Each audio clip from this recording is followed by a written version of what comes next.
Sabi nga nila, bato-bato sa langit, ang tamaan, huwag magalit. Pero paano kung ang batong tumama sa iyo? Sinlaki nito. Ang batong ito may taas na halos katumbas na pinagpatong na 2 taong nakatayo at may bigat na 60 tonelada, katumbas ng halos 30 kotse. At sa maniwala kayo't sa hindi, ang dambuhalang bato na yan ay galing sa Bicol at nakatambay lang ngayon dito sa Maynila. Pwede po magtanong, saan po makikita to? Hindi ko po alam eh. Pwede magtanong, saan po makikita to? Sa harap, sa National Museum. Sa harap po? Saan po yung harap? Hindi ko po alam, papunta pala kami sa loob. Pupunta kayo doon? Sige po, susunod po ako dyan.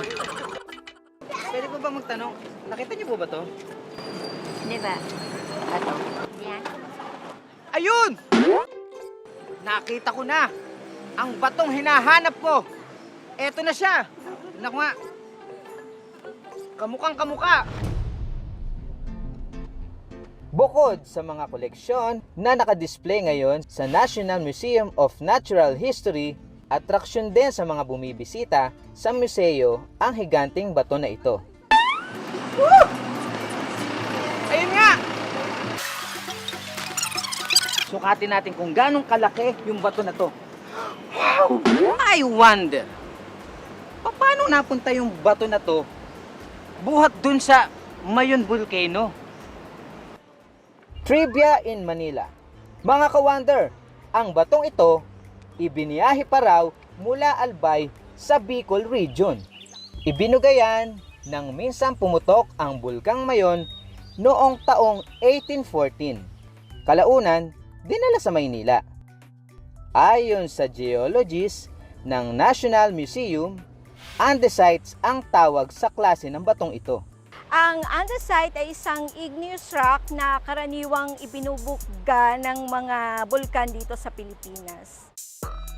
Ang pambatong bato mula sa Mayon Volcano, tila may mabigat na pasanin sa kwento nito.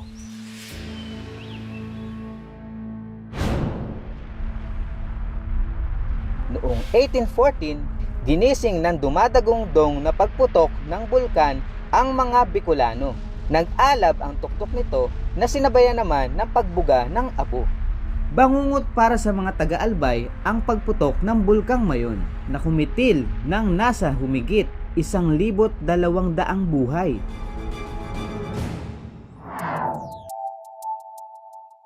Ang bato dinala sa Pambansang Museo ng Maynila bilang pag-ala-ala sa mga buhay na nasawi.